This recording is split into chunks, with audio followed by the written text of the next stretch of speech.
Hello dear students, welcome to the mission development academy. Mission development academy में आप सभी बच्चों का स्वागत है। और जैसा कि आप जानते हैं, यही चल रहा है हमारा टारगेट बैच, और टारगेट बैच में हम तैयारी कर रहे हैं क्लास 9th सैनिक school, military school, Navodaya school और किसी भी तरह की कॉम्पिटेटिव एग्जाम की। तो चलिए आगे बढ़ते हैं और बात करते हैं कि आज के चैप्टर में, तो आज जो हमारा चैप्टर होने वाला है वो होने वाला हमारा चैप्टर नंबर 9th, जो कि है सिंथेटिक फाइबर एंड प्लास्टिक। सो आज के इस वीडियो लेक्चर में जो हम बात करने वाले हैं, सिंथेटिक फाइबर्स की बात करेंगे, इन प्लास्टिक की बात करेंगे। जो मेन टॉपिक है फाइबर कवर करेंगे, प्लास्टिक कवर करेंगे, ग्लास इसमें टॉपिक नहीं है बट ग्लास को भी हम कवर करने वाले हैं, ग्लास को भी समझेंगे कि ग्लास होता क्या है, थोड़ा सा ओवरव्यू हम देखने वाले हैं। ओके, बात करें सिलेबस की तो हम फॉलो कर रहे हैं सैनिक स्कूल का सिलेबस, और उसके अकॉर्डिंग हम कंप्लीट कर चुके हैं fossil fuel, combustion in flame, cell structure and function, reproduction in plants and animal, force, friction and pressure, sound and its basics, reflection and dispersion of the light, metal and non metal. और आज जो chapter होने वाला है वो हमारा होने वाला chapter number 9 synthetic fibre and plastic. और आज के इस वीडियो लेक्चर में हम इस चैप्टर को कंप्लीट कर देंगे। ओके, सो आगे बढ़ते हैं और बात करते हैं आज की लर्निंग्स। तो पहले ही बता चुका, सेम ही रहेगी, फाइबर्स, प्लास्टिक, ग्लास, और लास्ट में हम करेंगे क्वेश्चन प्रैक्टिस। तो चलिए स्टार्ट करते हैं और सबसे पहले बात करते हैं फाइबर की। देखो, फाइबर से पहले मैं एक चीज पूछना चाहूंगा, जनरली फैब्रिक, फैब्रिक छोड़िए, बताइए क्लोथ्स क्या होता है। ठीक है, क्लोथ्स क्या, हमारे सिंपल कपड़े, ठीक है, स्वेटर्स, ओके, हमारी बेड शीट्स, जितनी भी चीज़ आप देख रहे हैं आसपास जो कि हम लोग पहनने के लिए यूज़ करते हैं, समटाइम डेकोरेशन में यूज़ करते हैं, वो सारी चीज़ें क्या हैं, फैब्रिक है। और वो फैब्रिक बनी किससे, पतले पतले थ्रेड से, पतले पतले धागों से बनी है। तो जितनी भी चीज़ें पतले पतले धागों से बनी है उनको हम क्या सिंपल बोल रहे हैं, फैब्रिक बोल दे रहे हैं। ओके, तो जो पतले पतले धागे हैं, है ना, वो क्या एक्चुअल में, वो एक्चुअल में हमारे फाइबर्स। ठीक है, वो क्या हमारे फाइबर्स। तो फाइबर्स क्या है, थ्रेड लाइक स्ट्रक्चर है, धागे जैसे स्ट्रक्चर है, जो कि बहुत ज्यादा लॉन्ग है, थिन है और फ्लेक्सिबल है। जिनसे, जैसे फॉर एग्जांपल आपने स्वेटर देखी होगी, आपकी मम्मी ने स्वेटर बुना होगा तो वो सिंपली क्या करती है, दो थ्रेड को निट कर देती है आपस में, तो उससे क्या बनता है, आपका स्वेटर बन जाता है। आपने जीन्स पहनी होगी तो वो क्या होती है, विविंग होती है, बहुत सारे जो धागे होते हैं उनको बुन दिया जाता है एक दूसरे के साथ। ठीक है, तो उससे आपका क्या बन गया, जीन्स बन गई, एक फैब्रिक हो गई। लेकिन जिस धागे को बुना गया उसको क्या बोलेंगे हम लोग, फाइबर बोलेंगे। ओके, सो फाइबर क्या है, थ्रेड लाइक स्ट्रक्चर है, जो कि लॉन्ग है, थिन है और फ्लेक्सिबल है। इससे हम यार्न बना सकते हैं। ओके, और उससे हम बाद में फैब्रिक बना सकते हैं, यार्न से, और फिर उससे फैब्रिक बना सकते हैं। सिंपली यार्न मतलब क्या है, यार्न मतलब बहुत सारे थ्रेडों को आपस में ट्विस्ट कर दिया जाए, उसको क्या बोलते हैं हम लोग, यार्न बोलते हैं। ओके, तो धागा ही बोलेंगे हिंदी में, लेकिन आपको समझना there is some minute difference between thread and yarn. Okay, okay, classification की बात करें तो दो क्लासिफिकेशन है सेम। फर्स्ट हमारा नेचुरल, सेकंड है हमारा मैन मेड। ओके, फाइबर्स जो है हमें नेचर से मिल सकते हैं या तो हम खुद बना सकते हैं। जनरली जो फाइबर हमें नेचर से मिलते हैं उसे हम नेचुरल फाइबर बोलते हैं, और जो हम खुद बनाते हैं उन्हें हम मैन मेड फाइबर बोलते हैं, सिंथेटिक फाइबर बोलते हैं, या फिर आर्टिफिशियल फाइबर भी हम बोल सकते हैं। ओके, सो नेचुरल फाइबर में भी हमें दो सोर्स है हमारे पास, या तो हमें प्लांट से मिलेगा वो फाइबर, या फिर हमें एनिमल से मिलेगा। प्लांट्स के कुछ एग्जांपल जैसे कॉटन, ठीक है, फ्लैक्स। आर्टिफिशियल एनिमल्स की बात करें तो एनिमल में हमें वुल मिलता है, ठीक है, एनिमल से, और सिल्क हमें मिलता है एनिमल से।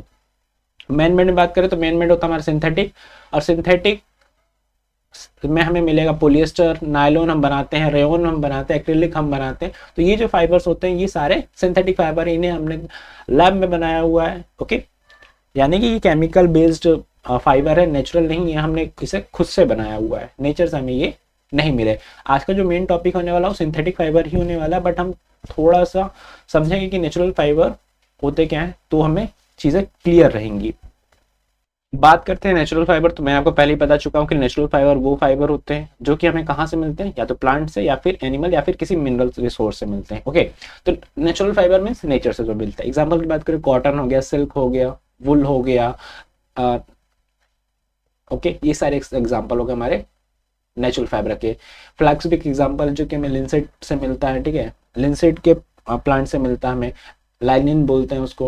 एग्जाम्पल की टाइप्स की बात करें तो हमें दो पता है कि दो तरीके के फाइबर होते हैं नेचुरल में, एक एनिमल बेस्ड और एक प्लांट बेस्ड। तो सबसे पहले समझते हैं कि एनिमल बेस्ड क्यों, कौन से फाइबर है। Animal based fibre means animal fibre जो कि हमें कहाँ से मिल रहे हैं, एनिमल से मिल रहे हैं, जानवरों से मिल रहे हैं। एग्जाम्पल हमें कौन सा, वुल, सिल्क, ये दोनों ही नेचुरल फाइबर है, बट हमें मिल कहाँ से रहे हैं, एनिमल सोर्स से, इसलिए हमने इसे एनिमल नेचुरल फाइबर या एनिमल फाइबर कहा है। ओके, वुल, वुल आपको पता है, ऊन, ठीक है, कहाँ से मिलता है हमें, शिप से मिलता है। ओके, गोट से मिलता है, कैमल से भी मिलता है। ये जो होता है ये हमें कहाँ से मिल रहा है, इन जानवर से। मोस्टली किससे मिलता है हमें, सीप से मिलता है, भेड़ से मिलता है। ओके, प्रॉपर्टी क्या होती है, प्रॉपर्टी ये होती है कि ये जो एयर होता है उसको अपने अंदर ट्रैप कर लेता है, उसके अंदर पकड़ के रख लेता है, जिससे क्या होता है, जो हीट है वो बाहर नहीं निकल पाती। ठीक है, बाहर बाहर मतलब एयर जो है बार बार पास नहीं होगी, तो वो क्या होगा, हीट का कंडक्शन नहीं हो पाएगा, हीट अंदर बाहर नहीं हो पाएगा। ठीक है, हीट बाहर नहीं जा पाएगी। तो जब हीट बाहर नहीं जाएगी तो वो हमें कब काम आएगा, वो हमें काम आएगा जब हमें सर्दी लग रही होगी, विंटर क्लोथ बनाने में। तो जो वुल होता है हम लोग कब वुल वाले वुलन क्लोथ कब यूज करते हैं, सर्दियों में यूज करते हैं। क्यों, क्योंकि वो कैसे रहते हैं, गर्म रहते हैं। क्यों गर्म रहते हैं, क्योंकि वो एयर को ट्रैप करके रखते हैं। ठीक है, सेकंड जो फाइबर है एनिमल बेस्ड फाइबर, वो है सिल्क, जो कि हमें किससे मिलता है, सिल्क वॉर्म मिलता है, रेशम के कीड़े से, रेशम के कीड़े से। ठीक है, जो सिल्क वॉर्म से जो सिल्क लिया जाता है, ठीक है, इस प्रोसेस को बोला जाता है सेरीकल्चर। ओके, तो सिल्क एक अलग फाइबर है, ठीक है, जहां कहां से मिल रहा है हमें, सिल्क वर्म से मिल रहा है। और जो सिल्क वर्म से हम लोग ये सिल्क निकालते हैं, इस प्रोसेस को हम बोलते हैं सेरीकल्चर। ओके, ये आप देख सकते हैं, ये हमारा क्या है, वुल है, ये हमारा क्या है, सिल्क वर्म के सिल्क हैं। ठीक है, ओके। प्लांट बेस्ड फाइबर की बात करें तो प्लांट बेस्ड फाइबर में सबसे जो फर्स्ट फाइबर हमें देखने को मिलता है, मोस्ट कॉमन, वो क्या है हमारा, कॉटन। ठीक है, प्लांट फाइबर आपको समझ में आएगा कि जो हमें प्लांट से मिलता है, यानी कि जो हम प्लांट से लेते हैं और उससे फिर फैब्रिक बनाते हैं, तो वो हमारे plant fibre. Cotton jute example है। कॉटन की बात करें तो कॉटन कैसा होता है, सॉफ्ट स्टेबल फाइबर होता है, किस में, इस बॉल के फॉर्म में प्रेजेंट होता है। ठीक है, इस बॉल के अंदर क्या होता है, सीड होता है, कॉटन का सीड होता है, उसके ऊपर ये कॉटन जो होता है प्रेजेंट होता है। कॉटन सीड के बाहर ये कॉटन के जो फाइबर से ये प्रेजेंट होते हैं। क्या यूज होता है, commonly use for making clothes. Generally हम गर्मियों में यूज करते हैं, क्यों, क्योंकि ये मॉइस्चर को एब्जॉर्ब कर लेते हैं। ओके, जूट की बात करें तो जूट क्या होता है, वेजिटेबल फाइबर है, सॉफ्ट होता है, शाइनी होता है। जनरली ये देखो रॉप है, ये रॉप किस चीज की बनी है, जूट की बनी है। ओके, ये कैसा होता है, ये बहुत ज्यादा रफ होता है, जो जूट होता है हमारा थिक होता है और बहुत ज्यादा ही स्ट्रांग होता है, इसलिए इसको हम लोग स्ट्रांग थ्रेड बनाने में यूज करते हैं। इंसुलेशन का होता है, इसमें हीट जो होती है वो अच्छे से ट्रांसफर नहीं हो पाती। ओके, बायोडिग्रेडेबल होता है, जैसे भी जितने भी नेचुरल जो हमारे फाइबर होते हैं वो जनरली बायोडिग्रेडेबल होते हैं, यानी कि आसानी से जो माइक्रो ऑर्गेनिज्म है उसे डिग्रेड कर देते हैं, उसे डिकम्पोज कर देंगे और वो चीजें खत्म हो जाएंगी। ओके, सो यहाँ पे जो है हमारा बेसिक जो था नेचुरल फाइबर्स का वो खत्म हो गया, और जो हमारा मेन टॉपिक है वो हमारा स्टार्ट होता है, जो कि है सिंथेटिक फाइबर। ओके, अब सिंथेटिक फाइबर से आप क्या समझ रहे हैं कि ऐसे फाइबर जो कि आर्टिफिशियल है, जो कि मैन मेड है, यानी कि ह्यूमन बीइंग के द्वारा बनाया गया है, उसे हमने क्या बोला है, सिंथेटिक फाइबर। अब सिंथेटिक फाइबर है तो ह्यूमन बीइंग ने उसे बनाया, और क्या किस चीज का यूज करके उसे बनाया होगा, तो इसका बहुत सिंपल एग्जांपल है कि हमने क्या यूज किए होंगे, केमिकल सब्सटेंसेस यूज किए होंगे, बहुत सारे केमिकल सब्सटेंसेस यूज किए होंगे। ओके, केमिकल सब्सटेंसेस यूज किए हैं, और केमिकल सब्सटेंसेस को हमने इस तरीके से यूज किया कि हमने एक केमिकल सब्सटेंस को इस तरीके से एक बॉक्स समझ लिए, ठीक है, इसको कनेक्ट किया दूसरे बॉक्स से, इस बॉक्स को दूसरे बॉक्स से कनेक्ट किया, यानी कि छोटी छोटी केमिकल सब्सटेंसेस की यूनिट है। ठीक है, यूनिट है, और इस यूनिट को हमने क्या किया, एक चेन बना दी, इस यूनिट को एक दूसरे से जोड़ते गए जोड़ते गए जोड़ते गए, और एक पर्टिकुलर मतलब एक चेन बन गई है। तो अब ये जो चेन बन गई इसको हमने बोला है सिंथेटिक फाइबर। अब देखो example, fibres made from chain like structure. Fibre कैसे बनते हैं, चेन लाइक स्ट्रक्चर बनते हैं, जो कि ज्वाइन होते हैं स्मॉल यूनिट टुगेदर। ठीक है, बहुत सारी छोटी छोटी यूनिट्स को हम एक साथ जोड़ देते हैं, उससे क्या बनता है हमारा सिंथेटिक फाइबर। इस पर्टिकुलर एक यूनिट को हम बोलते हैं मोनोमर। मोनोमर, मर का मतलब पार्ट होता है, मोनो का मतलब एक, और पॉलीमर होता है बहुत ज्यादा, मेनी। तो जब ये बहुत ज्यादा मोनोमर्स यूनिट को एक साथ जोड़ दिया जाता है, कंबाइन कर दिया जाता है, तब उसे हम बोलते हैं पॉलीमर। तो सिंथेटिक फाइबर किसके बने होते हैं, synthetic fibre are made up of polymers. जो सिंथेटिक फाइबर है किस चीज के मिलके किस चीज से मिलके बने होते हैं, पॉलीमर से मिलके बने होते हैं। ये छोटी छोटी ऐसे स्मॉलर यूनिट होती है जो कि एक दूसरे से कंबाइन होती हैं, देन कंबाइन होने से ये पॉलीमर का फॉर्मेशन करती है, और मोनोमर से जब मोनोमर की जब यूनिट जुड़ती हैं तो इस प्रोसेस को बोलते हैं पॉलीमराइजेशन। जब पॉलीमर बनता है उस प्रोसेस को बोलते हैं पॉलीमराइजेशन। ओके, सो मोनोमर यूनिट आपको समझ में, स्मॉल यूनिट होती है सिंथेटिक फाइबर की, जब ये स्मॉल यूनिट आपस में कंबाइन होती है तो एक सिंथेटिक फाइबर का फॉर्मेशन होता है। ओके, बात करें प्रॉपर्टीज की, सिंथेटिक फाइबर की प्रॉपर्टी क्या है कि कॉस्ट इफेक्टिव होता है। देखो नेचुरल जितने भी फाइबर होते हैं वो महंगे होते हैं, क्यों? क्योंकि उसमें हमें वेट करना पड़ता है, उनको टाइम लगता है। क्योंकि अगर मैं बात करूँ कॉटन का, तो कॉटन का ग्रो कॉटन का सीजन आता है, देन फिर वो ग्रो होता है, देन उसकी फर्दर प्रोसेसिंग होती है, उसमें ज़्यादा हमें कॉस्ट लगती है, उसको प्रोडक्शन के उसमें उससे प्रोडक्शन में उससे फैब्रिक बनाने में ज़्यादा कॉस्ट लगता है। बट वहीं बात करें सिंथेटिक में, सिंपल केमिकल्स होते हैं, देन हम उससे कोई भी फैब्रिक या फाइबर हम बना देते हैं, तो वो हमारे लिए सस्ता पड़ता है। तो जो सिंथेटिक फाइबर होते हैं वो कैसे होते हैं? कॉस्ट इफेक्टिव होते हैं, चीपर होते हैं, सस्ते होते हैं नेचुरल फाइबर से। फॉर एग्जांपल सिल्क की बात करें तो सिल्क जो है, सिल्क वॉर्म बना रहा है, अब सिल्क वॉर्म थोड़ा सिल्क बना रहा है, तो उसमें बहुत ज़्यादा टाइम कंज्यूमिंग है और वो बहुत ज़्यादा ही महंगा हो जाता है। उसकी जगह पे हम सिंथेटिक सिल्क या आर्टिफिशियल सिल्क यूज़ करते हैं, क्यों? क्योंकि वो हमें सस्ता पड़ता है। ओके, स्ट्रेंथ की बात करें तो ये उससे ज़्यादा स्ट्रेंथ होता है, स्ट्रॉन्गर होता है किससे? नेचुरल फाइबर से। ड्यूरेबल होता है, ज़्यादा लंबे समय तक टिक सकता है। ड्राइंग टाइम इसका कम होता है, बहुत जल्दी ही सूख जाता है। अगर ये गीले हो गए हैं तो बहुत जल्दी सूख जाएंगे, लेकिन अगर सिल्क के एक्चुअल जो सिल्क है उसके कपड़े या फिर मैं बात करूँ जूट कॉटन के कपड़े के, उनको सूखने में बहुत ज़्यादा टाइम लगता है, बट ये बहुत जल्दी ही सूख जाएंगे। मेंटेनेंस की बात करें तो बहुत ज़्यादा ईजी होता है इसको धोना, इसको मेंटेन करना, जल्दी फटते नहीं, ड्यूरेबल है तो आपको मालूम है कि जल्दी इसमें प्रॉब्लम नहीं आएगी, ठीक है, जल्दी खराब नहीं होंगे। ओके, ज़्यादा लंबे समय तक टिकते हैं। बात करूँ किस तरीके की सिंथेटिक फाइबर प्रेजेंट है, तो फर्स्ट ऑफ ऑल बात करेंगे हम रेयन की। रेयन एक क्या है? सिंथेटिक फाइबर है जिसको हम आर्टिफिशियल सिल्क भी बोलते हैं। यानी कि किसको रिजेंबल करता है? सिल्क की प्रॉपर्टी को रिजेंबल करता है। यानी कि इसके अंदर किसकी प्रॉपर्टी है? सिल्क की प्रॉपर्टी है। किससे मिलकर बना होता है? वुड पल्प, लकड़ियों से मिलकर बना होता है, ठीक है। ये सेमी सिंथेटिक फाइबर है, नॉट कंप्लीटली सिंथेटिक, क्योंकि इसमें वुड पल्प है, तो यानी कि ये लकड़ी का पार्ट है। लकड़ी क्या होती है? नेचुरल होती है, इसको हम सेमी सिंथेटिक भी बोल सकते हैं, बट ये जो पार्ट है वो सिंथेटिक फाइबर के अंदर ही आएगा। रेयन जो है सिंथेटिक फाइबर होता है, वुड पल्प से बनता है। प्रॉपर्टी क्या है? सॉफ्ट होता है, ब्रीदेबल होता है, ठीक है, ये मॉइस्चर को एब्जॉर्ब करता है। ओके, यूजेस क्या है कि कपड़े बनाने में, कर्टन्स बनाने में, बेडशीट्स बनाने में हम इसको यूज करते हैं रेयन को। ओके, नेक्स्ट जो हमारा सिंथेटिक फाइबर है वो है नायलॉन। अब नायलॉन जो होता है वो पेट्रोलियम बेस्ड केमिकल से बनता है, ठीक है। जब मैंने आपको फर्स्ट चैप्टर पढ़ाया था फॉसिल फ्यूल एंड कंबशन, तो मैंने आपको पेट्रोकेमिकल्स बताए थे। ऐसे सब्सटेंस जो कि हमें पेट्रोलियम से मिलते हैं उसे हम पेट्रोकेमिकल्स बोलते हैं। ओके, तो जो नायलॉन है वो एक पेट्रोकेमिकल सब्सटेंस है, ठीक है। नायलॉन जो है पेट्रोकेमिकल सब्सटेंस, क्यों? क्योंकि पेट्रोलियम बेस्ड केमिकल से ये बन रहा है। ओके, प्रॉपर्टीज की बात करें तो ये भी स्ट्रॉन्ग होता है, लाइट वेट होता है, बहुत ज्यादा हल्का होता है, इलास्टिक होता है, ठीक है, इलास्टिक होता है, ड्यूरेबल होता है, ज्यादा लंबे समय तक टिक सकता है। यूजेस क्या है? हम इसकी रोप्स बनाते हैं, ठीक है, बहुत ज्यादा ही स्ट्रॉन्ग होता है, तो इसको हम पैराशूट में यूज करते हैं। जो लोग पैराग्लाइडिंग या पैराशूट से लेके मतलब पैराशूट यूज करते हैं, क्योंकि पैराशूट जो होता है वो बहुत ज्यादा हाई एल्टीट्यूड पे उसको बहुत ज्यादा फोर्स बियर करना पड़ता है, ठीक है। तो उस चीज के लिए हमें बहुत ज्यादा स्ट्रॉन्ग फाइबर की जरूरत होती है, और वो स्ट्रॉन्ग फाइबर होता है नायलॉन। तो पैराशूट्स बनाने में भी नायलॉन यूज होता है। सीट बेल्ट बनाने में नायलॉन यूज होता है, स्टॉकिंग नायलॉन यूज होगा। ओके, नेक्स्ट जो फाइबर है वो हमारा है पॉलिएस्टर, ठीक है। ये भी एक पेट्रोकेमिकल फाइबर है, ठीक है। पेट्रोकेमिकल में भी बात करें तो ये पॉलीइथाइलिन टेरेप्थलेट, ठीक है, से बना है, ठीक है। ये क्या है? हमारा जो पॉलीमर है उसका नाम लिखा है, ठीक है, उसका नाम है। तो ये नाम आपको याद करने की जरूरत नहीं, बस आपको बता रहा हूँ कि ये भी पॉलिएस्टर भी जो है पेट्रोकेमिकल सब्सटेंस से मिलकर बना हुआ है। उस पेट्रोकेमिकल सब्सटेंस का ये नाम है पीईटी, पॉलीइथाइलिन टेरेप्थलेट। ओके, प्रॉपर्टीज की बात करें तो ये रिंकल रेजिस्टेंस होता है, ये सिकुड़ता नहीं है, ठीक है, सिकुड़ता नहीं है, तो ये रिंकल रेजिस्टेंस है। ड्राई क्विकली, बहुत जल्दी ही सूख जाएगा अगर इसको वॉश किया है। स्ट्रांग होता है। ओके, तो ये पॉलिएस्टर की ये प्रॉपर्टी आपको याद रखनी है। यूज क्या है? स्पोर्ट्स वियर में, ठीक है, बॉटल्स बनाने में, होम फर्निशिंग में, ठीक है, होम घर में जो फर्नीचर है उसमें भी यूज होता है पॉलिएस्टर।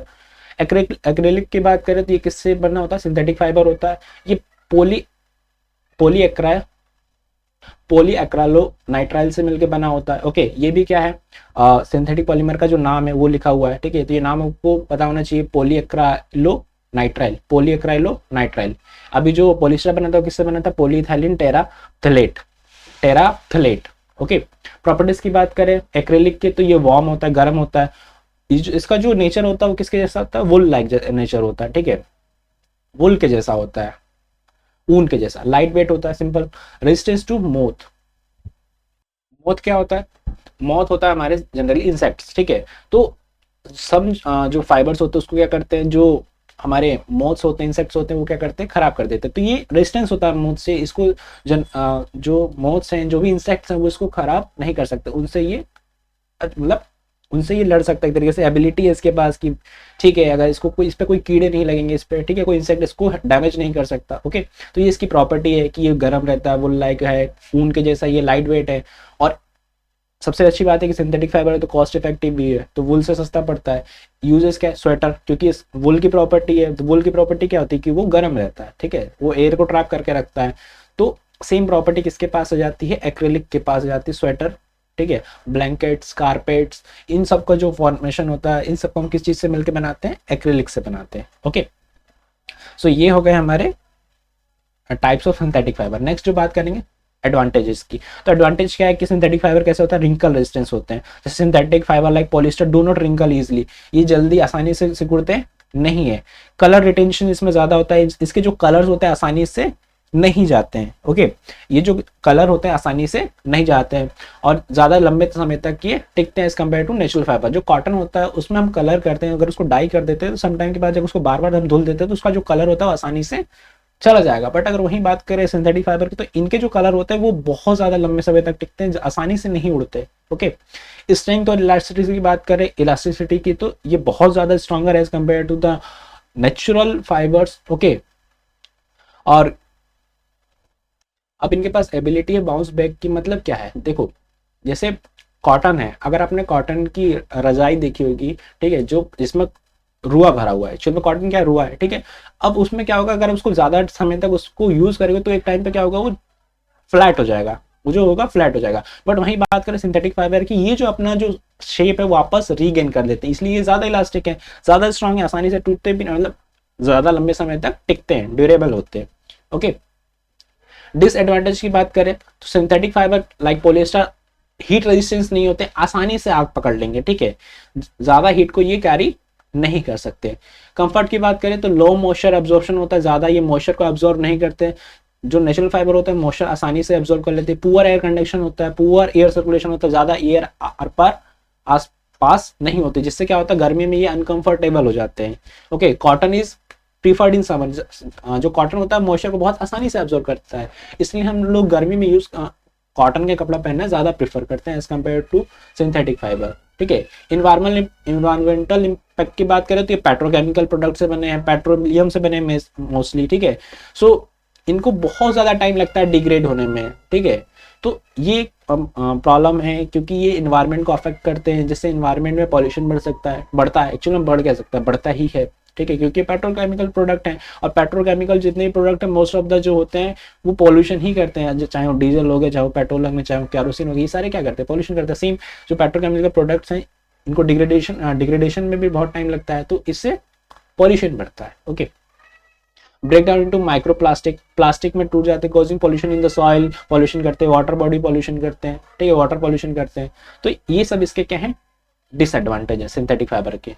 ओके, नेक्स्ट जो बात आती है वो आती है प्लास्टिक। देखो प्लास्टिक भी एक तरीके का सिंथेटिक फाइबर ही है, सही, सिंथेटिक पॉलीमर ही है। ओके, सो प्लास्टिक की यूजेस तो बहुत ज्यादा है, इसने हमारी ह्यूमन लाइफ को एकदम कंप्लीटली चेंज कर दिया है, ठीक है। प्लास्टिक याद रखिएगा ये भी एक सिंथेटिक फाइबर है, जैसे सिंथेटिक फाइबर से हमने सिंथेटिक फाइबर की बात करी किससे मिलकर बने, सिंथेटिक पॉलीमर से। सो प्लास्टिक भी किससे मिलकर बने, सिंथेटिक पॉलीमर से मिलकर बने। ओके, अब इसमें डिफरेंस क्या आता है, देखो अभी हमने सिंथेटिक फाइबर पढ़ा, ओके, और सिंथेटिक फाइबर हमें पता चला कि वो पॉलीमर से मिलकर बने, सेम प्लास्टिक भी हमारा पॉलीमर से मिलकर बना हुआ है। तो कहाँ डिफरेंस आता है, डिफरेंस आता है इनके स्ट्रक्चर में। कैसा डिफरेंस आता है, जो सिंथेटिक फाइबर होते हैं वो कैसे होते हैं, फ्लेक्सिबल होते हैं, बट जो प्लास्टिक होता है वो फ्लेक्सिबल नहीं होता, ठीक है। एज कम्पेयर टू बात करूं सिंथेटिक फाइबर से उतना ज्यादा फ्लेक्सिबल नहीं होता, आप उसको आसानी से नहीं मोड़ सकते। ओके,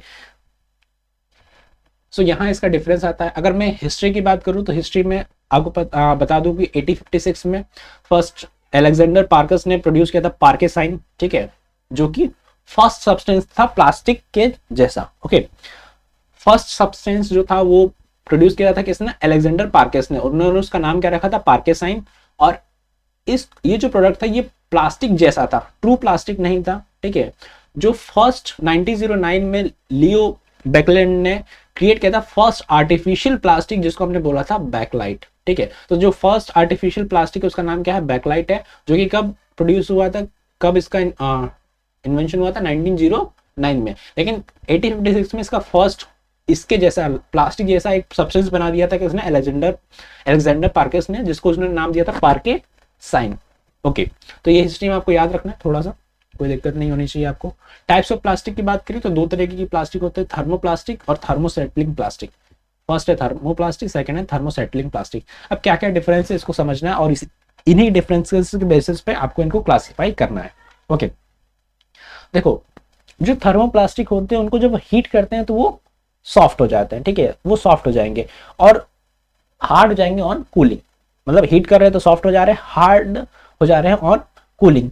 इनको हम रीशेप कर सकते हैं मल्टीपल टाइम, चाहे इसका शेप का बदल के बॉटल कर दीजिए, बदल के लंच बॉक्स कर दीजिए, बदल के किसी भी शेप में लेके चले जाइए, इनको कोई प्रॉब्लम नहीं होती, इस प्लास्टिक को कोई प्रॉब्लम नहीं है। ये जो होता है फिजिकल चेंज में चले जाता है ऑन हीटिंग। अब हीटिंग हो रही है तो ये क्या हो जाएंगे, सॉफ्ट हो जाएंगे। तो अब ये फिजिकली आप इसको किसी भी शेप में ट्रांसफर कर सकते हैं, किसी भी शेप में आपको इसको रीशेप कर सकते हैं। एग्जांपल पाइप हो गया, आप उसको गर्म करेंगे तो उसका शेप चेंज होगा। ग्रोसरी बैग्स हो गई, अब पैकेजिंग फॉर्म हो गया। आपने ग्रोसरी बैग की बात करो, आपने पॉलीथीन की बात करो, आप पॉलीथीन को जैसे ही आप हीट प्रोवाइड करते हैं तो क्या होता है, वो क्या होता है, अपना शेप चेंज कर लेती है ना। तो वो कैसा प्लास्टिक हो गया, थर्मोप्लास्टिक हो गया। तो ऐसे प्लास्टिक जो कि हीट करने पे अपना शेप चेंज कर लेते हैं, ठीक है, लूज हो जाते हैं, सॉफ्ट हो जाते हैं, वो जो प्लास्टिक होंगे उनको हम कहेंगे थर्मोप्लास्टिक। ठीक है, एग्जांपल है pipe, grocery bags, packaging form, plastic bottle etcetera. जितने भी आपको प्लास्टिक के एग्जांपल याद है जो कि अपना फॉर्म चेंज कर सकते हैं ऑन हीटिंग, उन्हें हम बोलते हैं थर्मोप्लास्टिक।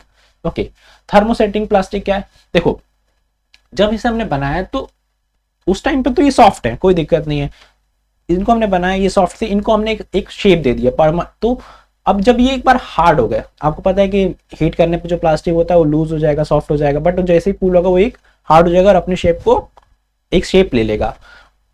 थर्मोप्लास्टिक में ये हो रहा था कि जब उसने एक बार कोई शेप ले लेते हैं हम उसको दोबारा हीट करके उसका शेप जो होता है मॉडिफाई कर देते हैं, रीशेप कर देते हैं। बट थर्मोसेटलिंग में यही डिफरेंस है कि एक बार जो वो चीज बन गई है, एक बार जो वो चीज हार्ड हो गई है, उसको आप दोबारा चेंज नहीं कर सकते, उसका जो शेप है वो चेंज नहीं हो सकता, can not be reshaped after hardening. एक बार जब वो हार्ड हो गई तो उसको दोबारा आप उसका शेप चेंज नहीं कर सकते। Undergo both chemical and physical change on heating. Electrical switches, ठीक है, आप एग्जांपल में इलेक्ट्रिकल स्विचेस याद रखेंगे, किचन वेयर जो होते हैं एक्सेट्रा, जो मतलब किचन वेयर हो गया, यानी कि जो आपने घर में प्लास्टिक की कटोरियां देखी होंगी, प्लेटें देखी होंगी, किस चीज की बनी है, थर्मोसेटिंग प्लास्टिक की, मेलामाइन की बनी हुई है ना। तो वो क्या है, एग्जांपल है थर्मोसेटिंग प्लास्टिक। ठीक है, तो थर्मोप्लास्टिक क्लियर हो गया आपको, थर्मोसेटिंग प्लास्टिक क्लियर हो गया। एक ही डिफरेंस है मेजर जो कि है हीटिंग। एक बार जो शेप हो गया, जो बार बार अपने शेप को चेंज कर सकता है, वो प्लास्टिक हमारा थर्मोप्लास्टिक है। जो एक बार जो शेप ले लो उसको कभी चेंज ना करे, रीशेप ना हो दोबारा, वो हमारा थर्मोसेटिंग प्लास्टिक हो गया। तो यही डिफरेंस था मेजर और ये क्लियर हो गया। क्लासिफिकेशन की बात करें, प्लास्टिक थर्मोप्लास्टिक में क्लासिफाई हुआ, थर्मोसेटिंग प्लास्टिक में। थर्मोप्लास्टिक में भी फर्दर क्लासिफिकेशन में हम देखेंगे तो PVC, polyvinyl chloride, PS polystyrene, ठीक है, पीई पॉलीथाइलिन, ठीक है, पॉलीथीन भी बोलते हैं इसको, ठीक है, पीपी पॉलीप्रोपिलीन या फिर पॉलिएस्टर। पॉलिएस्टर भी एक तरीके का क्या है, प्लास्टिक है, सिंथेटिक फाइबर भी है, प्लास्टिक भी है, ध्यान रखिएगा। थर्मोसेटिंग प्लास्टिक में बात करें तो बैकलाइट थर्मोसेटिंग प्लास्टिक है, मेलामाइन, ठीक है, पॉलीयूरेथेन, तो ये क्या है, सारे थर्मोसेटिंग प्लास्टिक के एग्जांपल है। तो आपको एग्जांपल इसका क्लासिफिकेशन याद रखना, PVC, PS, PE, P polyester, ठीक है, ये कौन सा होगा, थर्मोप्लास्टिक। इसके नाम आपको याद होने चाहिए किस टाइप का प्लास्टिक होता है। तो polyvinyl chloride, polystyrene, polyethylene, polypropylene, polyester, ये जितने भी किसके एग्जांपल है, थर्मोप्लास्टिक है। थर्मोसेटलिंग के एग्जांपल सिर्फ 3 है, बैकलाइट, मेलामाइन और पॉलीयूरेथेन। ठीक है, तो ये हो गए टाइप्स ऑफ प्लास्टिक। अब इनके आपको एग्जांपल्स अच्छे से याद रखने, एग्जांपल्स कहाँ गया, किस चीज से क्या बना हुआ है। तो पीवीसी से क्या बने, हमारी बॉटल बनी होती है, रेनकोट बने होते हैं, पाइप जो होते हैं पीवीसी पाइप, जो घर में वाटर पाइप हैं वो सब किसके बने हैं, पीवीसी पाइप है। ठीक है, हैंडबैग हो गए हमारे, शूज हो गए, वो किससे बने हैं, पीवीसी से। ठीक है, इलेक्ट्रिकल केबल इंसुलेशन, अब आपने जो केबल होती है उसके ऊपर एक कवरिंग देखी होती है ना, जो आपके घर में किसी भी केबल को देख लीजिए, उस केबल के ऊपर एक प्लास्टिक की कवरिंग होती है। वो किस चीज़ की कवरिंग होती है? पॉलीविनाइल क्लोराइड, पीवीसी की कवरिंग होती है, ठीक है। फर्नीचर में पीवीसी यूज होता है, रोप्स बनाने में यूज होता है, टॉयज बनाने में यूज होता है, तो ये पीवीसी हो गया। पीएस की एग्जांपल बात करूँ तो thermo insulating part of electrical appliances. Refrigerator का जो पार्ट होता है, वो जो पार्ट होता है वो किससे बना होता है? पॉलीस्टाइन से, ठीक है। मशीन गियर्स बने होते हैं, टॉयज बने होते हैं, protective covering, CD DVD covers, ठीक है, ये सब किसके मिलके बने होते हैं? पॉलीस्टाइन के, ठीक है। पॉलीथाइलिन के, पॉलीथीन बोलते हैं, सिंपल आप पॉलीथीन समझ लिए, जनरली हम पॉलीथीन बोल देते हैं। तो पॉलीथीन से मिल्क बैग हो गया, पैकेजिंग बैग हो गया, फ्लेक्सिबल गार्डन पाइप जो हो गया, वो किसके बने होते हैं? पॉलीथीन के बने होते हैं, ओके। पॉलीप्रोपिलीन के आपको एग्जांपल याद रखना है। पॉलीप्रोपिलीन के parts of the loud speaker किससे मिलके बने हैं? पीपी से, पॉलीप्रोपिलीन से। व्हीकल्स में ये यूज होता है, ठीक है। पॉलिएस्टर फैब्रिक में यूज होता है, बॉटल्स बनाने में भी यूज होता है, और वेरियस हाउस होल्ड आइटम्स बनाने में भी यूज होता है। तो आपको जो इसके जो डिफरेंट एग्जांपल है वो याद रखना, बाकी कॉमन एग्जांपल आपको समझ में आई गए होंगे, ओके।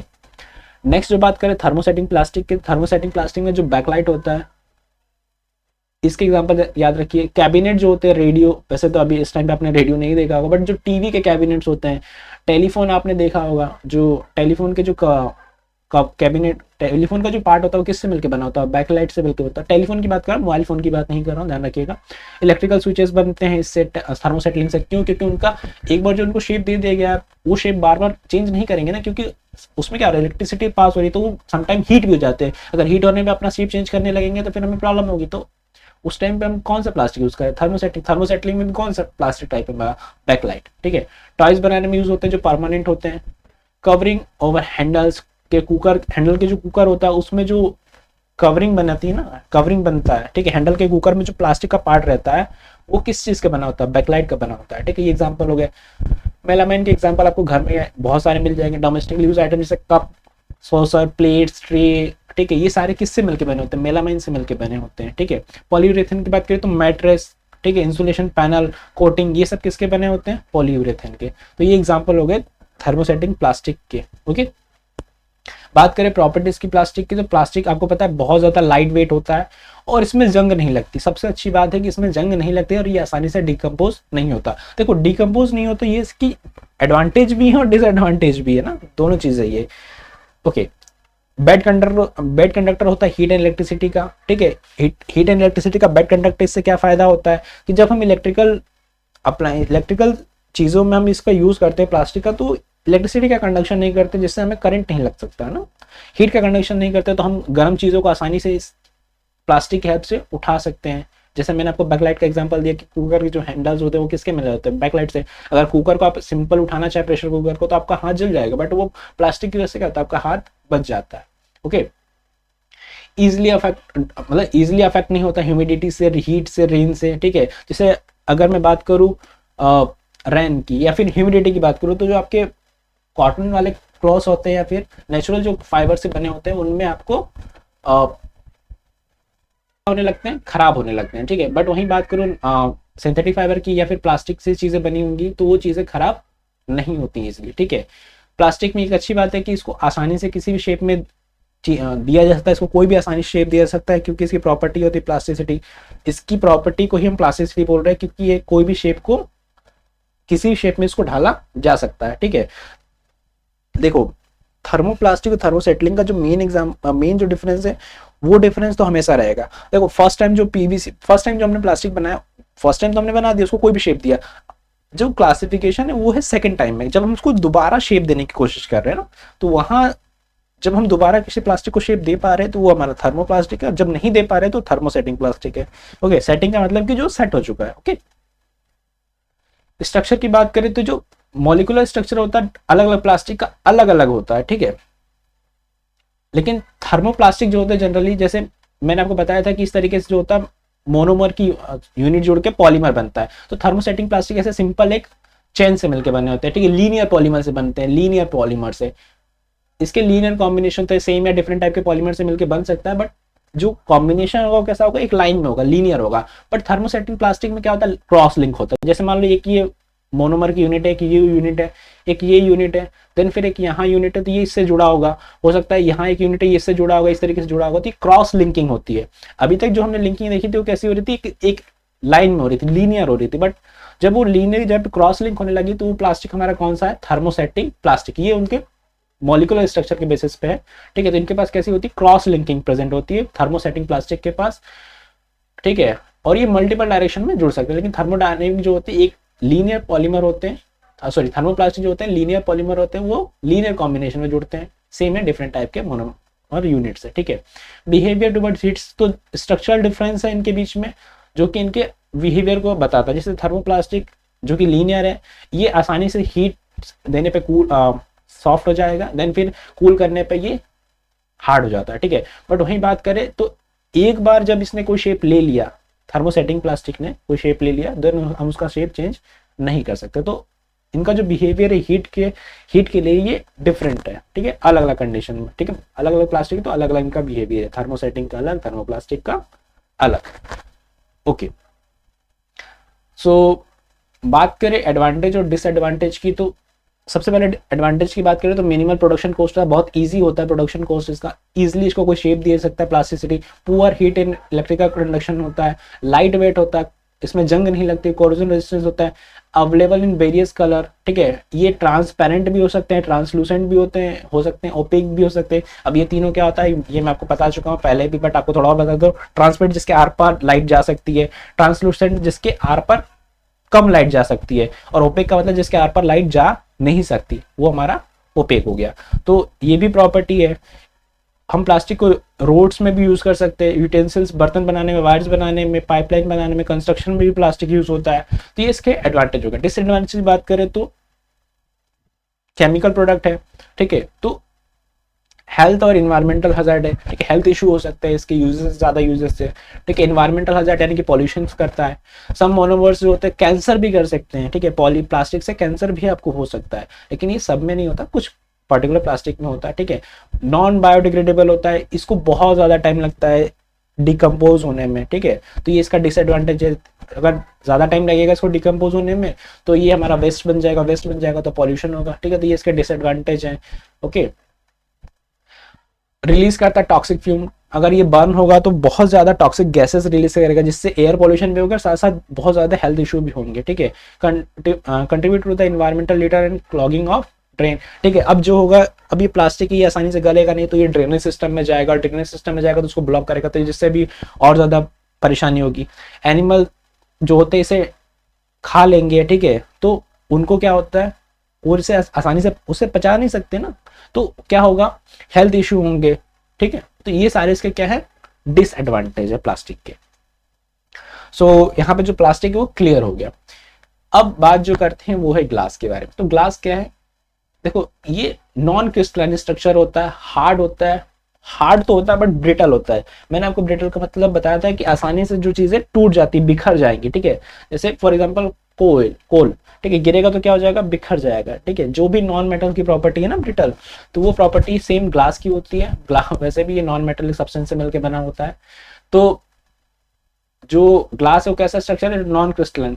नॉन क्रिस्टलाइन का मतलब क्या है, जैसे क्रिस्टल का मतलब होता है कि शुगर के आपने छोटे छोटे दाने देखे, वो क्या होता है, क्रिस्टल फॉर्म होता है। बट जो ग्लास होता है छोटे छोटे दानों से नहीं होता, सिंगल होता है, उसमें क्रिस्टल जैसा स्ट्रक्चर नहीं होता है, ठीक है। हार्ड होता है बट स्ट्रांग नहीं होता है, ठीक है, आसानी से टूट जाता है, ब्रिटल होता है, मतलब सॉलिड मटेरियल है, ठीक है। किससे मिलकर बना होता है, सिलिका से मिलकर बना होता है। सिलिका क्या होता है हमारा, SiO2, सिलिकॉन डाइऑक्साइड, ठीक है, और सिलिकेट से मिलकर बना होता है।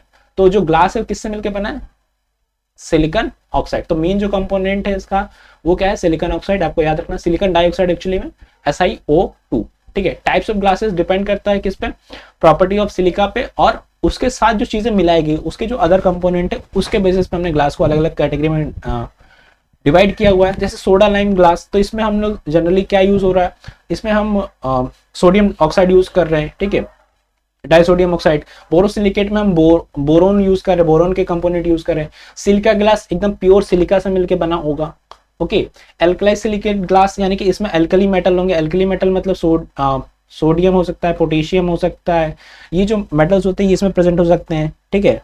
तो ये हो गया हमारा एल्कली सिलिकेट। सोडा लाइम का मतलब होता है Na2O, ये थोड़ा डिफरेंट है, और कैल्शियम लाइम का मतलब होता है कैल्शियम ऑक्साइड, ठीक है, लाइम का मतलब होता है कैल्शियम ऑक्साइड। तो जब इसके साथ सिलिका मिल जाएगा तो जो ग्लास बनेगा उससे हम सोडा लाइम ग्लास बनेंगे। बोरोन के साथ बोरोन के प्रोडक्ट होंगे तब वो बोरोसिलिकेट ग्लास होगा। बोरोसिलिकेट ग्लास आपने अगर आप कभी केमिस्ट्री लैब में गए होंगे तो आपने जो भी ग्लास के ग्लास की जो भी चीजें देखे होंगे, ग्लासवेयर जितने भी देखे होंगे, वो सारे किसके मिलके बने होते हैं, वो बोरोसिलिकेट ग्लास के होते हैं। ठीक है, सिलिका एकदम प्योर ग्लास होता है और एल्कली सिलिकेट में एल्कली मेटल प्रेजेंट होते हैं। ठीक है, ओके। प्रोडक्शन ऑफ ग्लास की बात करें तो जो प्रोडक्शन होता है वो देखो जो मटेरियल की बात करें तो mixture of sand silicon dioxide, जो सैंड है उसको वो क्या होती है हमारी सिलिकॉन डाइऑक्साइड। साथ में ये हम जो प्रोडक्शन हम देख रहे हैं सोडा लाइम ग्लास का देख रहे हैं तो ध्यान रखिएगा, तो mixture of silicon dioxide, soda और लाइम, और स्मॉल कम अमाउंट में हम मैग्नीशियम ऑक्साइड भी मिला देंगे। तो जब इसका मिक्सचर बन जाएगा तो ये क्या हो गया हमारा, इससे क्या बनेगा हमारा ग्लास बनेगा। ठीक है, किस से मिलेगा, सिलिकॉन डाइऑक्साइड, सोडा से, लाइम मिला देंगे। ठीक है, और small amount of magnesium oxide. तो इसके जो मिक्सचर से किसका प्रोडक्शन होगा, ग्लास प्रोडक्शन होगा। ठीक है, अब देखो जो सैंड होती है वो बहुत ज्यादा हाई टेम्परेचर में मेल्ट होती है, ऑलमोस्ट 1700 डिग्री सेल्सियस। ठीक है, अब इतना टेम्परेचर देना पॉसिबल है बट बहुत ज्यादा इशू आ सकते हैं। ठीक है, तो हम क्या कर सकते हैं, इसका मेल्टिंग जो पॉइंट है उसको क्या करते हैं, कम करते हैं। कैसे कम करते हैं, इसमें हम कुछ डिस्कार्डेड ग्लास के पीसेस डाल देंगे जिससे क्या होगा, इसका मेल्टिंग पॉइंट कम हो जाएगा 850 डिग्री सेल्सियस पे, तो ये आसानी से मेल्ट हो जाएगा, पिघल जाएगा। ठीक है, अब मेल्टिंग 850 डिग्री पे मेल्टिंग आएगी, लेकिन तब भी हम इसको कितने डिग्री पे लेके जाएंगे, 1500 डिग्री तक लेके जाएंगे, जिससे क्या हो जाएगा, ये लिक्विड फॉर्म में हो जाएगा। ठीक है, जो ग्लास का जो मटेरियल है वो कैसा, सॉरी ये जो मिक्सचर है वो कैसा हो जाएगा, लिक्विड फेज में चला जाएगा। ओके, लिक्विड फेज में चला जाएगा। देन उसको क्या करेंगे, उसको हम कूल करेंगे। ठीक है, उसको हम कूल करेंगे, ये बहुत आसानी से बहुत जल्दी कूल हो जाएगा, और जिससे हमें क्या देखने को मिलेगा, एक होमोजीनियस एमोर्फस ट्रांसपेरेंट मटेरियल देखने को मिलेगा, जिसे हम क्या बोलेंगे, सोडा लाइम ग्लास। ठीक है, तो क्या हुआ कि जब हमने इसे कूल किया तो इसने क्या किया, इसने एक होमोजीनियस एमोर्फस का फॉर्म किया। होमोजीनियस का मतलब इसमें जो आपको सिलिकॉन है, सोडा लाइम है, इसको आप डिफरेंशिएट नहीं कर सकती आसानी, मतलब बहुत अच्छी तरीके से मिक्स हो गया। एमोर्फस का मीन्स क्या है कि इसके पास जो पार्टिकल जो स्ट्रक्चर होगा वो, मतलब जो मॉलिक्यूलर स्ट्रक्चर होगा वो डिफरेंट होगा। ठीक है, जो मॉलिक्यूल होंगे उस डिफरेंट तरीके से अरेंज होंगे, कोई फिक्स पैटर्न नहीं होगा। ओके, एमोर्फस होगा। क्रिस्टलाइन में क्या होता है, क्रिस्टल जैसा फॉर्म बन जाता है, बट ये नॉन क्रिस्टलाइन है तो ये क्या होता है, इसका जो पार्टिकल साइज होता है वो अलग अलग हो सकता है। ठीक है, सिमिलर नहीं होता। ठीक है, ग्लास जो होता है ट्रांसपेरेंट मटेरियल होता है, ये तो आपको पता ही है कि जब हमने इसे कूल किया था हमें क्या मिला, एक होमोजीनियस अमॉर्फस ट्रांसपेरेंट मटेरियल मिला, जिसे हमने क्या बोलते हैं, सोडा लाइम ग्लास। ठीक है, ध्यान रखिएगा सोडा लाइम ग्लास बनाया है हमने, ना कि प्योर सिलिका ग्लास, ना कि एल्कली सिलिका ग्लास, ना फिर बोरोसिलिकेट ग्लास। ठीक है, तो ये चीज आपको ध्यान रखना है। ये होगी प्रोडक्शन ऑफ ग्लास के बारे में। ठीक है, जिसमें हमने सोडा लाइम ग्लास को समझा। ध्यान रखिएगा सोडा लाइम ग्लास में हमने क्या क्या यूज किया, सिलिकॉन डाइऑक्साइड, सोडा, लाइम और small amount of magnesium oxide. ठीक है, उसको फिर हमने क्या किया, हीट किया। हीट करने पे उसको जो सैंड होती है 1700 डिग्री पे मेल्ट होती है, बट हमने उसको, उसका जो मेल्टिंग पॉइंट है कम किया। उसको हमने कम कैसे किया, उसमें हमने दूसरी ग्लास के पीसेस डाल दिए, जिससे क्या होगा, उसका मेल्टिंग पॉइंट कम हो गया अराउंड 850 डिग्री सेल्सियस पे। देन फिर हमने उसको हीट किया, उसको लिक्विफाइड किया, लिक्विड फॉर्म में कन्वर्ट किया। देन हमने उसको कोई शेप देते हुए उसको कूल कर दिया। अब जैसे ही कूल कर दिया तो वो एक होमोजीनियस पैटर्न बन गया, ट्रांसपेरेंट मटेरियल बन गया, जिसको हमने क्या बोल दिया, soda lime glass. Okay, property की बात करें तो प्रॉपर्टी सॉफ्टनिंग होती है, जो ग्लास होता है वो सॉफ्ट हो जाता है जब भी इसको हीट करोगे तो ये कैसा हो जाएगा, सॉफ्ट हो जाएगा। ठीक है, और इसको फिर आप किसी दूसरे शेप में चेंज कर सकते हैं, मोल्ड कर सकते हैं। ठीक है, बट ध्यान रखिएगा जिससे मेटल की प्रॉपर्टी थी कि मेलिएबल हो जाता था। मेलिएबल मतलब क्या है कि जब हम उसको पीटते थे तो पीटने से क्या होता था, उसका जो फॉर्म है वो चेंज हो जाता था। पीटने से उसका जो फॉर्म है वो चेंज हो जाता था, उसका फॉर्म कैसा हो जाता था, एक थिन शीट जैसा हो जाता था। ठीक है, मेलिएबल प्रॉपर्टी आपको याद होनी चाहिए। ठीक है, बट जो ग्लास होते हैं वो सॉफ्ट नहीं होते, क्यों, इनको हमें लिक्विफाइड करके उस लिक्विड को ऐसा फॉर्म ऐसा शेप देना होता है जिससे उस शेप को वो रिटेन कर ले, और उसी शेप पे वो क्या हो जाता है, हार्ड हो जाता है। ना कि उसको ग्लास को हम पीट कर उसको कोई शेप देते हैं। ठीक है, ग्लास को पीटने से उसको कोई शेप नहीं मिलेगा, और लिक्विड को पीटने से आपको कुछ नहीं मिलने वाला। तो लिक्विड को हम पीटते नहीं है जनरली, ग्लास को हम पीटेंगे तो वो टूट के बिखर जाएगा। हार्ड होता है बट स्ट्रांग नहीं होता। ठीक है, डेंसिटी की बात करें तो ये अलग अलग इंग्रेडिएंट पर डिपेंड करेगा, डेंसिटी की अलग अलग बात हो जाएगी। हीट कंडक्शन बात करें तो जो ग्लास होते हैं हीट स्लो कंडक्टर होते हैं, हीट एंड। ठीक है, और ज्यादा हीट देने पे ये क्रैक भी हो सकते हैं और टूट भी सकते हैं। ठीक है, ज्यादा टेम्परेचर इसका चेंज हुआ, जनरली जब जो ग्लास वेयर होते हैं वो क्रैक आ जाता है जब उसको हम ज्यादा हीट दे देते हैं। ठीक है, तो हीट कंडक्शन में ये बेकार है, ठीक है, पुअर कंडक्टर है, स्लो कंडक्टर है, ठीक है। इलेक्ट्रिकल इंसुलेशन में काम कर सकते हैं क्योंकि ये पुअर कंडक्टर है इलेक्ट्रिसिटी के, तो ये इंसुलेटर की तरह यूज हो सकते हैं इलेक्ट्रिक अप्लायंसेस में, ठीक है। ग्लास क्या कर सकता है, इलेक्ट्रिसिटी को फ्लो को तोड़ सकता है, ठीक है। ट्रांसपेरेंट मटेरियल होता है ग्लास, ठीक है, जनरली ट्रांसपेरेंट होता है, बट इसके हम ट्रांसलूसेंट और ओपेक मटेरियल बना सकते हैं डिफरेंट डिफरेंट इंग्रेडिएंट को यूज कर सके, ठीक है। तो ये क्या करता है, लाइट को पास होने देता है अपने थ्रू, लेकिन कुछ ऑक्साइड जो होते हैं जैसे chromium, vanadium, iron can observe significant amount of light. अगर इसके अंदर कुछ ऑक्साइड जैसे क्रोमियम का oxide, vanadium oxide, iron oxide अगर प्रेजेंट होगा तो वो क्या करेगा, कुछ लाइट को अब्जॉर्ब कर लेगा, ठीक है।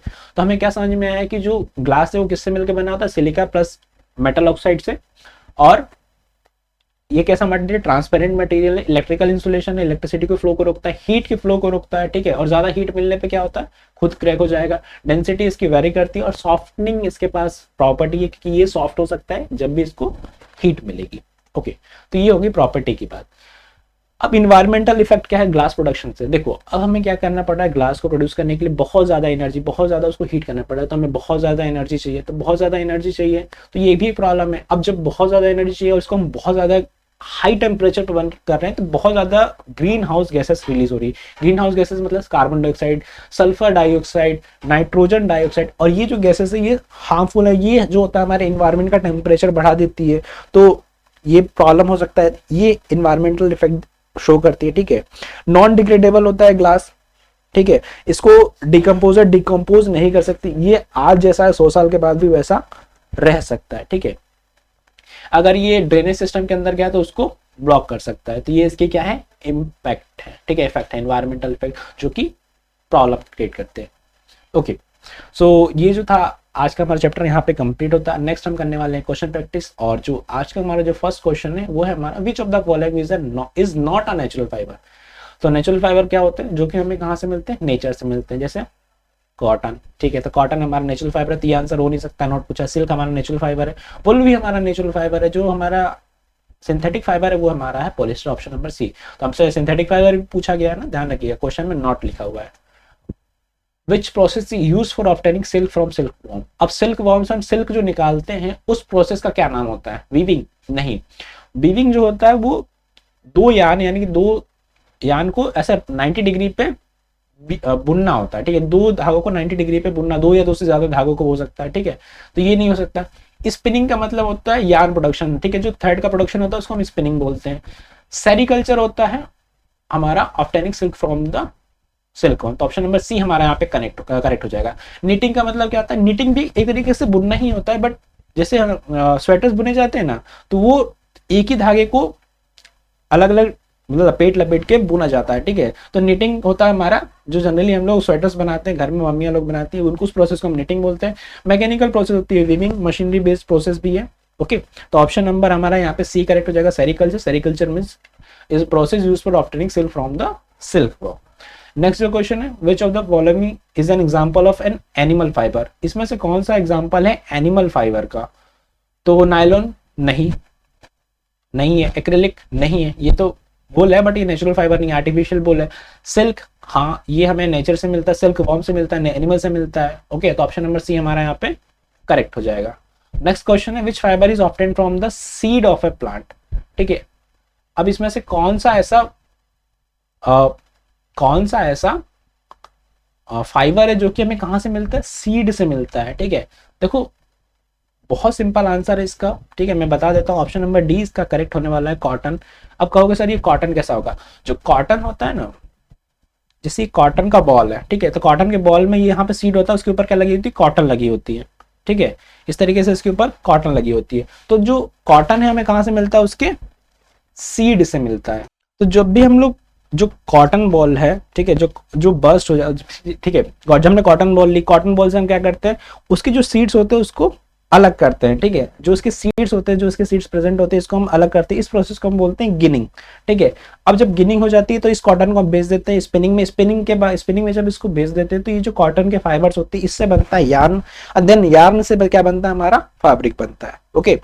सो यहाँ पे आपको क्लियर होना चाहिए कि हमें जो फाइबर मिलता है सीड ऑफ द प्लांट से, वो है हमारा cotton, okay. Option number D हमारे यहाँ पे करेक्ट है, ओके।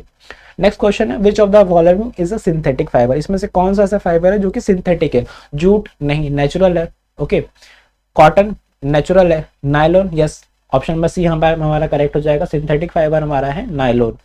नेक्स्ट क्वेश्चन है बेसिक यूनिट ऑफ पॉलीमर को हम क्या बोलते हैं, बेसिक या फिर स्मॉलेस्ट यूनिट की बात करूं तो उसे हम बोलते हैं मोनोमर, मोनोमर, ठीक है।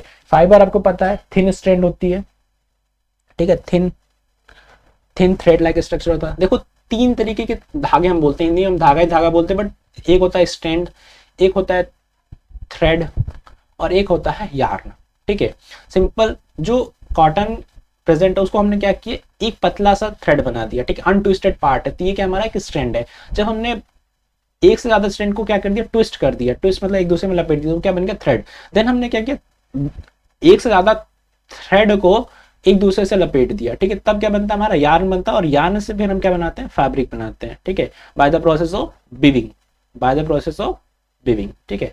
तो स्ट्रैंड से जो ये बनता है थ्रेड या यार्न, ये इसको बोलते हैं हम लोग स्पिनिंग बोलते हैं, ओके। तो ये प्रॉपर प्रोसेस होती है, प्रोसेस हमें नहीं पढ़नी, बट मैं बता दे रहा हूँ आपको, यहाँ पे थोड़ा आपको क्लियर हो जाएगा, आइडिया लग जाएगा कि कुछ ऐसा भी होता है, ओके।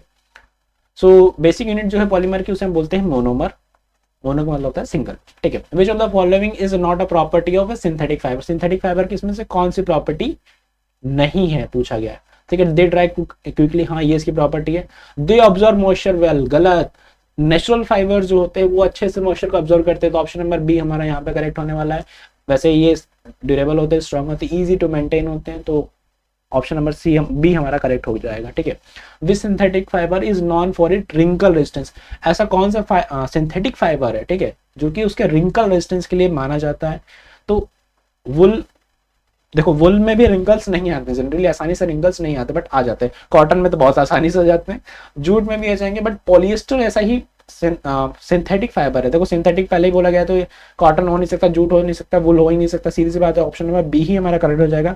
चाहे तब इस तरीके से सोच लीजिए, चाहे तो मैं बता दूं रिंकल रेजिस्टेंस सबसे अच्छा होता है ऑप्शन नंबर मतलब बी पॉलिएस्टर में, और मैंने आपको इस क्लास में बताया भी था, तो ऑप्शन नंबर हमारा यहाँ पे बी करेक्ट हो जाएगा, okay. Why is cotton preferred over synthetic fibre in summer, अब कॉटन को हम क्यों प्रेफर करते हैं गर्मियों में पहनना as come over synthetic fibre, synthetic fibre हम क्यों नहीं पहनते। देखो सिंथेटिक फाइबर में जो एयर का कंडक्शन होता है वो पुअर होता है, ठीक है, आसानी से एयर जो है पास नहीं हो पाती है, जिससे क्या होता है गर्मी में और ज्यादा गर्मी लगने लगती है, तो इसलिए हम लोग सिंथेटिक फाइबर यूज नहीं करते, ठीक है। कॉटन हम लोग यूज करते हैं क्योंकि ये क्या करता है, मॉइस्चर को एब्जॉर्ब करता है और एयर सर्कुलेशन को बना के रखता है, एयर इस फाइबर के अंदर से पास होती है, ओके। तो ऑप्शन नंबर सी हमारा यहाँ पे करेक्ट हो जाएगा। नेक्स्ट जो क्वेश्चन है वो है हमारा विच of the following is the disadvantage of synthetic fibre, देखो डिसएडवांटेज पूछा गया तो बताना है क्या है। एक्सपेंसिव टू प्रोड्यूस नहीं, ये तो एडवांटेज है, ठीक है। पुअर हीट रेजिस्टेंस, लो ड्यूरेबिलिटी, ठीक है, ये तो गलत हो गया, ठीक है, ये तो एडवांटेज है, सॉरी लो ड्यूरेबिलिटी नहीं, रिंकल इजली, ये तो गलत है, रिंकल नहीं होते, ये भी तो गलत है, ठीक है। डिसएडवांटेज पूछा गया है, प्रॉपर्टीज की बात नहीं, ये कैसे होते हैं, पुअर हीट रेजिस्टेंस होते हैं, कैसे होते हैं, पुअर हीट रेजिस्टेंस होते हैं, ठीक है, आसानी से मतलब हीट जो है उसको, ठीक है। ये क्या होता है पुअर हीट रेजिस्टेंस का मींस क्या है कि इनको जब भी ज्यादा टेम्परेचर दिया जाएगा, मान लो इसको गर्म कर दिया गया, तो ये क्या हो जाएंगे, पिघल जाएंगे, ठीक है, मेल्ट होने लगेंगे, श्रिंक हो जाएंगे, तो ये इसकी क्या है, डिसएडवांटेज है। देखो ये फॉल्स स्टेटमेंट है, expensive to produce, low durable, ये भी फॉल्स स्टेटमेंट है, रिंकल इजली, रिंकल नहीं होते, ठीक है, तो ये तो गलत हो गया। डिसएडवांटेज की बात करें तो पुअर हीट रेजिस्टेंस होते हैं, जब भी उनको ज्यादा हीट दी जाएगी तो वो पिघल जाएंगे, ऑप्शन नंबर बी हमारा यहाँ पे करेक्ट हो जाएगा। डिसएडवांटेज हमें पूछा गया है। Which synthetic fibre is commonly use for making ropes and fishing nets, अब इसमें से कौन सा ऐसा फाइबर है जो यूज किया जाता है रोप्स बनाने में और फिशिंग नेट बनाने में, ठीक है। देखो सिंथेटिक फाइबर की बात की तो सिल्क हटा दो, वुल हटा दो, ओके, बच गया क्या, रेयन और नायलॉन। रेयन हमें पता है आर्टिफिशियल सिल्क होता है, और नायलॉन बहुत ज्यादा स्ट्रॉन्ग सिंथेटिक फाइबर है। ये किस में यूज होता है हमारा, पैराशूट में, सिल्ट बेट बनाने में। तो हमें पता है कि रोप्स में हमें क्या चाहिए, बहुत ज्यादा मजबूत चाहिए, फिशिंग नेट क्या चाहिए, बहुत ज्यादा मजबूत चाहिए। मान लो आप समुद्र में गए मछली पकड़ने के लिए और आपकी फिशिंग नेट कमजोर है, तो मछलियां तो आपकी फिशिंग नेट तोड़ के ही निकल जाएंगी ना, तो हमें कैसी चाहिए, बहुत ज्यादा स्ट्रॉन्गर चाहिए, और इसमें सबसे ज्यादा जो स्ट्रॉन्गेस्ट सिंथेटिक फाइबर है वो कौन है हमारा, नायलॉन, तो ऑप्शन नंबर ए हमारा यहाँ पे करेक्ट हो जाएगा, ओके। नेक्स्ट क्वेश्चन है which was the fully synthetic plastic invented, इसमें से कौन सा है जो फर्स्ट फुली सिंथेटिक प्लास्टिक था, ठीक है। तो ये तो आपका हिस्ट्री का पार्ट है। ऑप्शन नंबर बी हमारा यहाँ पे करेक्ट है, बैकलाइट। ठीक है, ये हमारा करेक्ट हो जाएगा। Okay, which type of plastic can be reshaped on heating. अब ऐसा कौन सा प्लास्टिक है जो को हीटिंग पे रीशेप किया जा सकता है। देखो ये वाला पॉइंट आपको किसी भी हालत में नहीं भूलना है, नहीं तो आप थर्मोसेटिंग प्लास्टिक और थर्मोप्लास्टिक का डिफरेंस ही भूल जाएंगे। ठीक है, तो जिस भी प्लास्टिक को हम दोबारा रीशेप दे सकते हैं उसे हम थर्मोप्लास्टिक बोलते हैं। ऑप्शन नंबर बी हमारा करेक्ट है। जिससे हम नहीं कर सकते उसे हम थर्मोसेटिंग प्लास्टिक बोलते हैं। Okay, which plastic use in the electrical switches. अब इलेक्ट्रिकल स्विचेस में इसमें से कौन सा प्लास्टिक यूज होता है। देखो इलेक्ट्रिकल स्विचेस हमने एक बार बना दी तो उसका शेप चेंज नहीं होना चाहिए। ठीक है, उसको रीशेप नहीं होना चाहिए ऑन द हीटिंग। तो हमें कौन सा प्लास्टिक ढूंढना है, थर्मोसेटिंग प्लास्टिक। ठीक है, तो पॉलीइथाइलिन ये तो थर्मोप्लास्टिक हो गया, ये नहीं हो सकता। पॉलीस्टाइरीन थर्मोप्लास्टिक हो गया, पीवीसी थर्मोप्लास्टिक हो गया, बैकलाइट ही एक ऑप्शन है। ऑप्शन नंबर सी हमारे यहाँ पे करेक्ट हो जाएगा, जो कि इलेक्ट्रिकल स्विचेस बनाने में हमें हेल्पफुल है। विच of the following is not a thermosetting plastic. इसमें से कौन सा है जो थर्मोसेटिंग प्लास्टिक नहीं है। तो हमें पता है कि बैकलाइट थर्मोसेटिंग प्लास्टिक होता है, मेलामाइन भी थर्मोसेटिंग प्लास्टिक है, पॉलीस्टाइरीन ये थर्मोप्लास्टिक है। तो ऑप्शन नंबर सी हमारा यहाँ पे भी करेक्ट है, option number C. Okay, next है what is the major disadvantage of plastic for the environment. देखो इसमें से मेजर जो डिसएडवांटेज है उसके बारे में पूछा गया। दे आर एक्सपेंसिव नॉट, ठीक है, एक्सपेंसिव नहीं होते। दे डिग्रेड इजिली, गलत बात है। ठीक है, ये तो स्टेटमेंट ही गलत है। They cause micro plastic pollution, क्या करते हैं, पॉल्यूशन क्रिएट करते हैं। तो ये इसका मेजर डिसएडवांटेज है। ऑप्शन नंबर सी हमारा यहाँ पे करेक्ट है। They observe too much water, they do not observe water. ठीक है, सो गलत हो गया यहाँ पे, ऑप्शन नंबर हमारा सी ही करेक्ट है। विच of the following is not an advantage of plastic. इसमें सब में एडवांटेज कौन सा नहीं है। लाइट एंड वेट एडवांटेज है, डज नॉट करेक्ट एडवांटेज है, mouldable into different shape advantage है। कौन सा नहीं है, कौन सा में एडवांटेज नहीं है, नॉन बायोडिग्रेडेबल। ठीक है, यानी कि आसानी से नहीं गलते हैं, डिकम्पोज आसानी से नहीं होती, ये क्या इसका डिसएडवांटेज है। तो ऑप्शन नंबर हमारा यहाँ पे बी करेक्ट हो जाएगा। ठीक है, नेक्स्ट क्वेश्चन है which material is used in making bottles, grocery bags.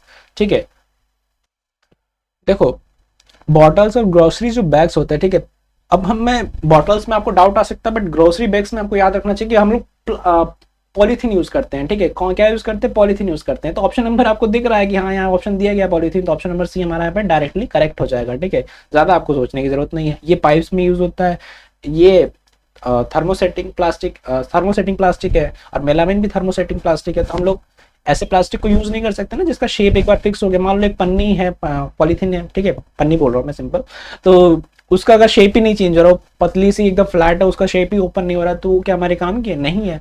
Bottles में भी क्या होता है, फूलना चाहिए उसको। ठीक है, मैं प्लास्टिक बॉटल्स की बात कर रहा हूँ, नॉट प्लास्टिक बॉटल में थर्मोसेटिंग प्लास्टिक भी आ सकता है, थर्मोप्लास्टिक भी आ सकता है, बट ग्रोसरी बैग्स में पॉलीथीन ही आएगा। Example number option number C हमारे यहाँ पे करेक्ट है। Okay, which of the following statement is true about glass. अब इसमें हमें पूछा गया ग्लास के बारे में कौन सा स्टेटमेंट ट्रू है। Glass is crystalline structure, not, they are non crystalline solid structure. ठीक है, ओपेक इन नेचर, नहीं ट्रांसपेरेंट होते हैं नेचर ग्लास के। जनरली पूछ रहा हूँ, ग्लास का जो नेचर होता है ट्रांसपेरेंट होता है, ओपेक भी हो सकता है, बट यहाँ ओपेक नहीं होगा। Okay, glass is highly malleable, नहीं, ग्लास तो मेलेबल ही नहीं होता। ग्लास तो हमारा ब्रिटल होता है। ठीक है, आसानी से टूट जाएगा। उसको हमने मान लो मेलेबल के चक्कर में उस पर हथौड़ा मार दिया, हैमर कर दिया, उसको बीट करते हुए सीट के फॉर्म में लेने के पहले ही टूट के बिखर जाएगा। ठीक है, तो मेलेबल नहीं है ग्लास हमारा। तो अब बचा क्या हमारा, ऑप्शन नंबर बी, जो कि करेक्ट स्टेटमेंट है। Glass is poor conductor of electricity glass के थ्रू पास नहीं हो सकती। ऑप्शन नंबर बी हमारा यहाँ पे करेक्ट हो गया। ओके, नेक्स्ट जो क्वेश्चन है हमारा, विच of the primary raw material used in the production of the glass. Glass के प्रोडक्शन में सबसे जो प्राइमरी रॉ मटेरियल है, जो मेन रॉ मटेरियल वो है सिलिका, सिलिकॉन डाइऑक्साइड या सैंड बोल लो। ओके, ये क्लियर हो गया हमें, ऑप्शन नंबर बी हमारा यहाँ पे करेक्ट है। ओके, सो आई होप कि जो चैप्टर है था हमारा सिंथेटिक फाइबर एंड प्लास्टिक, जिसमें हमने ग्लास को भी कवर किया है, नेचुरल फाइबर्स को भी हमने कवर किया, ये आपको कंप्लीटली तरीके से समझ में आ गया होगा। ठीक है, और जो भी बच्चे तैयारी करना चाहते हैं नवोदय स्कूल, सैनिक स्कूल या मिलिट्री स्कूल, ठीक है, मैंने आपको पहले ही बताया है कि आप बार बार मैंने आपको कहा है कि आप हमारी एप्लीकेशन को डाउनलोड कीजिए। आपको कोई डाउट आता है तो आप हमसे पूछिए, चाहे कमेंट सेक्शन में, चाहे इस नंबर पे। ठीक है, और आप हमारी इस एप्लीकेशन को डाउनलोड करके फाउंडेशन बैच भी ज्वाइन कर सकते हैं। जो बच्चे नेक्स्ट ईयर या फिर आने वाले 1-2 सालों में एग्ज़ाम देना चाहते हैं, ठीक है, तो वो भी इस चीज़ की तैयारी कर सकते हैं हमारे फाउंडेशन बेस से जुड़ के। और जो बच्चे अभी आने वाले एग्जाम की तैयारी कर रहे हैं वो हमारा क्रैश कोर्स भी ज्वाइन कर सकते हैं। और जो बच्चे हमारे साथ मेंटरशिप प्रोग्राम में जुड़ना चाहते हैं वो भी हमारे साथ जुड़ सकते हैं, जिसमें हम आपको डाउट क्लियरेंस क्लासेस देंगे। ठीक है, देखो आपका सिलेबस तो कंप्लीट सब कोई करवाता है, बट आपको अलग से क्या मिलेगा, तो सिलेबस में आपको वीडियोस मिलेंगे, नोट्स मिलेंगे, वो अलग चीज़ है, बट आपको साथ में डाउट क्लियरेंस क्लासेस होगी। ठीक है, डेली आपको टास्क दिया जाएगा, अलग अलग आपको टास्क दिए जाएंगे जिसको आपको फॉलो करना होगा। देन आपके टेस्ट होंगे, वीकली टेस्ट, उस बेसिस पे आपको गाइडेंस मिलेगी कि आपको आगे किस तरीके से तैयारी करना है। ओके, तो प्रॉपर मेंटरशिप होगा। तो अगर आप जुड़ना चाहते हैं तो आप हमारे एप्लीकेशन को डाउनलोड कीजिए, चाहे तो आप हमें कॉन्टैक्ट भी कर सकते हैं। So that's all for today. अगर आपको कोई डाउट हो तो आप पूछिए। Okay, so thanks for giving your precious time at the last. Thank you so much.